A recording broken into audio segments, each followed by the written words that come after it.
So hello everyone, welcome back to my channel stitch by Neha. So guys, आज मैं आपके साथ ये ब्यूटीफुल सी कुर्ती की डिज़ाइनिंग शेयर करूँगी। इस कुर्ती में मैंने ये स्मॉल साइज़ में बटरफ्लाई बनाई हैं जो कि इसकी कुर्ती को काफ़ी इन्हेंस कर रही हैं। सो अगर आपको सिंपल एंड बेसिक स्टिचिंग भी आती है तब भी आप इस तरह की कुर्ती को ईजिली स्टिच कर सकते हैं। गाइज़, वीडियो को स्किप बिल्कुल मत करना एंड वीडियो को लास्ट तक ज़रूर देखना।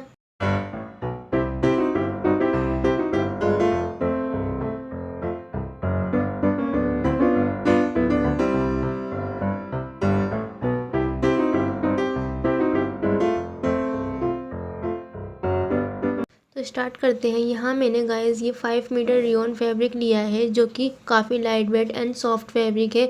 आप चाहें तो अपने अकॉर्डिंग कोई भी दूसरा फैब्रिक यूज़ कर सकते हैं। एंड साथ ही में गाइस मैंने इसमें कुछ लेसेस का यूज़ भी किया है। तो ये जो आप वाइट लेस देख रहे हैं ये मैंने इस कुर्ती में यूज़ नहीं की है। पहले मैंने सोचा था कि मैं इस कुर्ती में ये वाली लेस यूज़ करूँगी, पर ये मुझे कुछ ख़ास नहीं लगी, इसलिए मैंने इस लेस को यूज़ नहीं किया।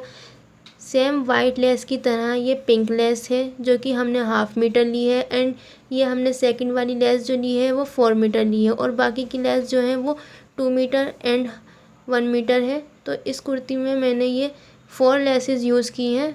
तो यहाँ कुर्ती की कटिंग करने के लिए सबसे पहले हम फैब्रिक को 4 फोल्ड करके रखना है। 4 फोल्ड करने के बाद हमने इसकी लेंथ और विड्थ मेजर करनी है। 4 फोल्ड करने के बाद फैब्रिक विड्थ 11 इंच आ रही है। कुर्ती की लेंथ मेजर करना है तो 42 इंच में मार्क करना है। 3 इंच मार्जिन के लिए लेंगे। आप अपने अकॉर्डिंग लेंथ को कम या ज़्यादा कर सकते हैं। यहाँ मैंने मीडियम साइज़ की कुर्ती का मेजरमेंट लिया है। तो शोल्डर के लिए हम 7 इंच पर मार्क करेंगे and half inch shoulder down के लिए मार्क करेंगे एंड इस तरह से तिरछी लाइन ड्रॉ करेंगे।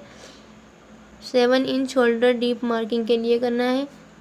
इन तीनों जॉइंट्स को मार्क करने के बाद हमने स्ट्रेट कर देना है। अब हम बस्ट के लिए मार्क करेंगे। तो बस्ट के लिए हम 9 इंच पर मार्क करेंगे एंड हिप लाइन के लिए हमने 14 इंच पर मार्क करना है। वेस्ट लाइन के लिए हमने 6 इंच पर मार्क करना है। जैसे हम डेली कुर्ती के लिए मार्क करते हैं वैसे ही हमने इसकी भी मार्किंग करनी है। तो इन तीनों मार्किंग को कंप्लीट करने के बाद हमने वेस्ट के लिए 8 इंच पर मार्क करना है एंड हिप के लिए हमने 9.5 इंच पर मार्क करा है। तीनों मार्किंग को कंप्लीट करने के बाद हमने इसमें 1.5 इंच का मार्जिन भी ऐड कर देना है और इन तीनों को स्केल की हेल्प से इस तरह से जॉइंट कर देना है। तो यहाँ गाइस, अगर आप कुर्ती में एम्ब्रॉयडरी करते हैं तो आपको कुर्ती को कट नहीं करना हो, क्योंकि हम जब कुर्ती में एम्ब्रॉयडरी करते हैं तो उसे फ्रेम में सेट करना होता है, जिसकी वजह से जब हमने कुर्ती को कट कर लिया था तो ये हमारी कुर्ती जो है फ्रेम में ठीक से सेट नहीं हो रही थी। इसकी वजह से हमें एम्ब्रॉयडरी करने में थोड़ी सी दिक्कत हो रही थी। एंड अगर आप कभी भी कुर्ती में एम्ब्रॉयडरी करें तो कुर्ती में मेजरमेंट के लिए मार्क कर लें और उस कुर्ती को कट नहीं करना। तो कटिंग कंप्लीट करने के बाद फ्रंट पार्ट के नेक लाइन के लिए मार्क करना है। नेक विड्थ हमने 3.5 इंच लेनी है एंड नेक लेंथ हमने 11 इंच ली है।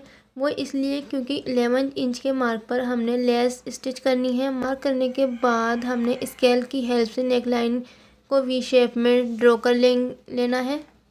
फ्रंट पार्ट की नेक लाइन को ड्रॉ करने के बाद अब हमने फ्रंट पार्ट को साइड में रख देना है और बैक पार्ट को डबल फोल्ड करके रखना है। और अब हम बैक नेक के लिए मार्क करेंगे।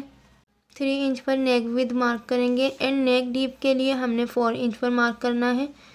दोनों मार्क को कंप्लीट करने के बाद अब हमने स्केल से एक बॉक्स बनाना है और इस तरह से बॉक्स बनाने के बाद अब हमने सेंटर में छोटा सा मार्क लगाना है और इस तरह से कर्व शेप में ड्रॉ कर देना है। कर्व शेप में ड्रॉ करने के बाद हमने इस नेक की कटिंग कर लेनी है। तो कटिंग करने के बाद हमने दोबारा से फ्रंट पार्ट को लेना है और उसे डबल फोल्ड करके रख लेना है। डबल फोल्ड करने के बाद अब हमने जो आर्म होल की शेप दी थी उसे हमने फ्रंट पार्ट के लिए कट करना है। तो यहाँ हमने बैक पार्ट के अकॉर्डिंग ही दोनों पार्ट्स को कट किया था। अब हमने फ्रंट पार्ट के आर्म होल की डीप के लिए कटिंग करनी है। तो कटिंग कंप्लीट करने के बाद हमने फ्रंट पार्ट के नेक को पहले से स्टिच करके रखा है। यहाँ हमने नेक को वी शेप में स्टिच किया है। आप अपने अकॉर्डिंग नेक को किसी भी शेप में स्टिच कर सकते हैं। यहाँ हम पहले नेक को स्टिच कर लेते हैं। इसी में गाइस हमने बैक नेक को भी रेडी करना है। तो बैक नेक के रेडी करने के लिए हमने ओरेप पट्टी ली है जो कि हमने 1.5 इंच ली है।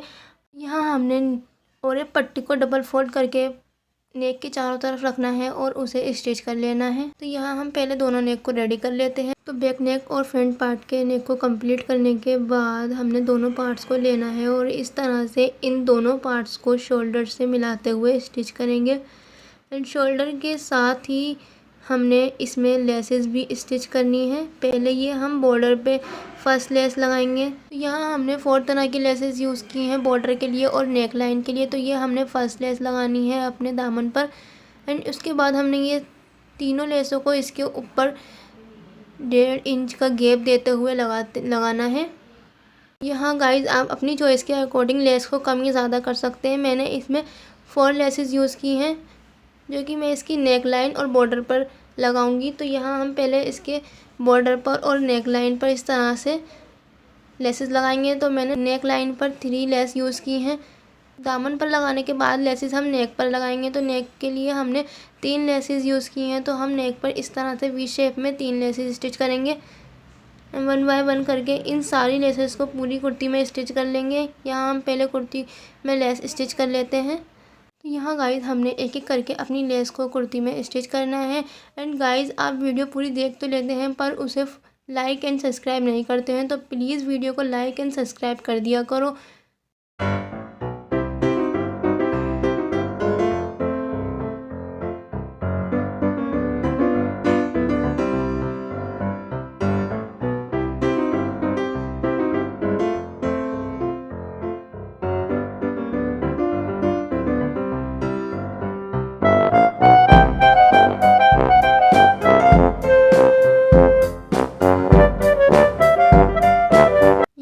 पहले नेक लाइन और बॉर्डर को रेडी कर लेते हैं।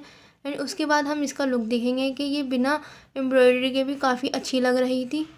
तो लेसिस को स्टिच करने के बाद अब आप देख सकते हैं कि इसका लुक काफ़ी अच्छा लग रहा है। अब हमने इसमें एम्ब्रॉयडरी करनी है। तो एम्ब्रॉयडरी करने के लिए गाइज यहाँ आप देख सकते हैं तो पेपर पर एक मैंने बटरफ्लाई ड्रॉ की है जो कि हमारी लेंथ वाइज 2 इंच है और विड्थ वाइज भी हमारी 2 इंच है। तो कुर्ती के हमने फ्रंट पार्ट को लेना है और उस कुर्ती के फ्रंट पार्ट पर हमने इस बटरफ्लाई को ट्रेस करना है। तो ट्रेस करने के लिए हमने पहले स्केल लिया है और यहाँ दामन की जो लास्ट वाली लेस है मैंने उसके अकॉर्डिंग ही 3 इंच पर मार्क किया है।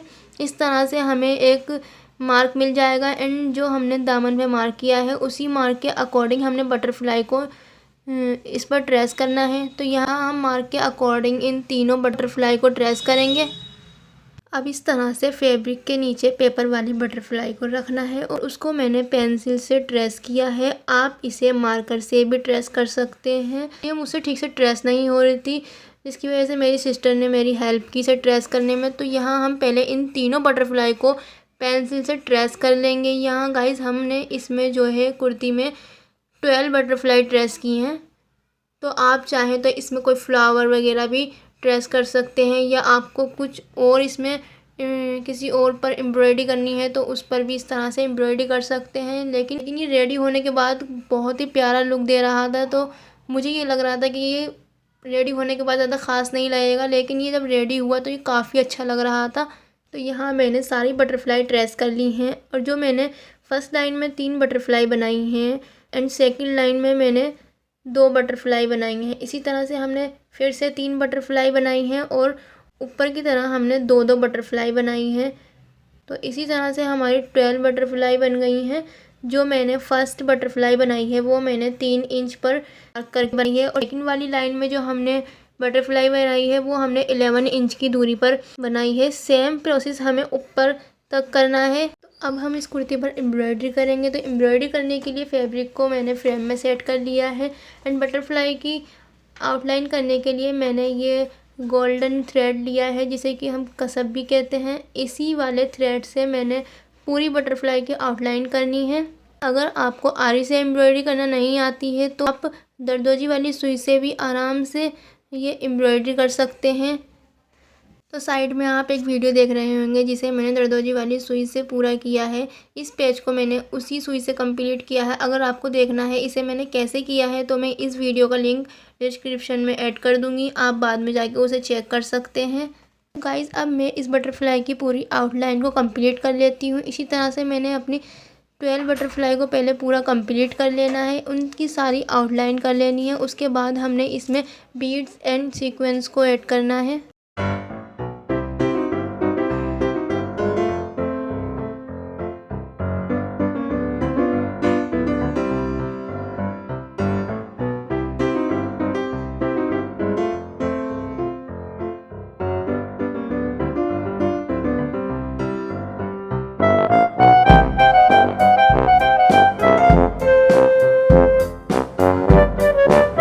बटरफ्लाई की आउटलाइन को कंप्लीट करने के बाद आप देख सकते हैं कुछ इस तरह से लग रही है। अब हमने इसमें स्मॉल साइज़ के ये पिंक बीड्स ऐड करने हैं, जिसे कि हमने अपनी बटरफ्लाई के साइड है उसमें स्टिच करना है। इस तरह से हमने अपनी सारी बटरफ्लाई की साइड से हमने ये स्मॉल साइज़ वाले बीड्स को लगाना है। तो अब हम इन सारे बीड्स को पहले लगा लेते हैं। तो बटरफ्लाई की दोनों साइड से मैंने बीड्स की डबल लाइन लगाई है, और जो इस बटरफ्लाई को बीच वाला साइड है उसमें भी मैंने यही ग्लास बीड्स यूज़ किए हैं। तो हमने दोनों साइड से और बीच वाले सेंटर में भी हमने यही बीड्स यूज़ करना है। तो इस पूरी आउटलाइन को कंप्लीट करने के बाद हमने इसमें बीड्स लगाए हैं। बीड्स को लगाने के बाद गाइस अब हमने इसमें सेंटर में सीक्वेंस लगाने हैं। तो यहाँ आप देख सकते हैं कि मैंने ये स्मॉल साइज़ के फ्लैट सीक्वेंस लिए हैं, जो कि मैं ऊपर की साइड यूज़ करूँगी। और तो सेम साइज़ के मैंने ये फ्लैट में ये पिंक सीक्वेंस लिए हैं। ये दोनों ही सीक्वेंस मैं इसमें यूज़ करने वाली हूँ। तो बटरफ्लाई के सेंटर में 2 सीक्वेंस मैंने गोल्डन लिए हैं और बाकी के सीक्वेंस मैंने पिंक लिए हैं। एक एक करके हम इन सारी बटरफ्लाई में इसी तरह से सीक्वेंस को अंदर वाली साइड में भरना है। हम दूसरी साइड में भी हमने इसी तरह से सीक्वेंस लगाने हैं। तो पहले हम इन सारे सीक्वेंस को इस बटरफ्लाई के सेंटर में लगा लेते हैं।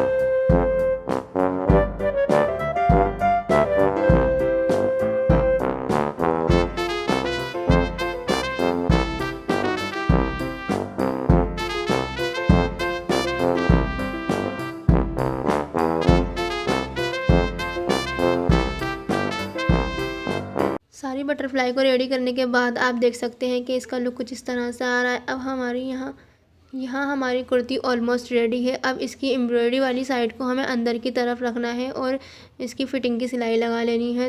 बेसिकली गाइज अगर आपको सिंपल सी भी स्टिचिंग आती है तब भी आप इस तरह की कुर्ती को ईजीली स्टिच कर सकते हैं। तो यहाँ हमने अब चाक को फोल्ड करते हुए स्टिचेस लगानी है। तो पहले हम इसको पूरा स्टिच कर लेते हैं। तो स्टिचिंग कंप्लीट करने के बाद कुर्ती के लिए स्लीव्स को कट करना है। फैब्रिक को फोल्ड करने के बाद हमने इसकी लेंथ और विड्थ मेजर करनी है। तो यहाँ मैंने स्लीव्स की लेंथ 19 इंच ली है और विड्थ यहाँ 10 इंच है। तो अब हम 3 इंच पर शोल्डर राउंड के लिए मार्क करेंगे और कर्व शेप में इसे ड्रॉ कर देंगे। तो ड्रॉ करने के बाद अब हमने इसके मोरी के लिए मार्क करना है। तो मोरी के लिए मैंने 8 इंच पर मार्क किया है एंड 1.5 इंच हम इसका मार्जिन ऐड करेंगे। अब इन दोनों मार्क को स्केल से तिरछा ड्रॉ करेंगे। यहाँ मैंने स्लीव्स को लूज़ रखा है, आप अपने अकॉर्डिंग लूज़ या टाइट कर सकते हैं स्लीव्स को। तो अब हमने इन दोनों मार्किंग को कंप्लीट करने के बाद स्लीव्स की कटिंग कर लेनी है। तो स्लीव्स की कटिंग करने के बाद अब हमने इसको ओपन करना है और ओपन करने के लिए यहाँ गाइस हमने इसे नीचे से इसे फोल्ड करके स्टिच कर लेना है और हमने इसके मोरी पर ही हमने इसके लेस यूज़ करनी है। तो लेस हमने इसकी 2 स्टिच की हैं, तो इसकी मोरी पर हम 2 लेस स्टिच कर लेंगे। दोनों स्लीव्स पर लेस लगाने के बाद हमने इसे रेडी कर लिया है। अब हमने अपनी स्लीव्स को फोल्ड करना है और दोनों स्लीव्स पर फिटिंग लगा लेनी है।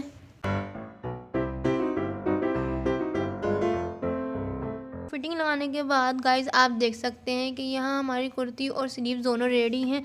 तो अब हमने इस कुर्ती में अपनी स्लीव्स को स्टिच करना है। गाइस हमने कुर्ती में स्लीव्स पहले ऐड नहीं करते हैं, हम कुर्ती को स्टिच करने के बाद ही स्लीव्स को स्टिच करते हैं। तो अब हम इन दोनों स्लीव्स को कुर्ती में स्टिच कर लेंगे। रेडी होने के बाद आप देख सकते हैं कि इसका लुक काफ़ी प्यारा लग रहा है एंड हमने इसमें बटरफ्लाई बनाने के बाद जो है इसका लुक काफ़ी इन्हेंस हो गया है। अगर आपको वीडियो पसंद आई हो तो please like, share and subscribe ज़रूर कर देना guys. Thank you for watching this video. Take care, bye bye.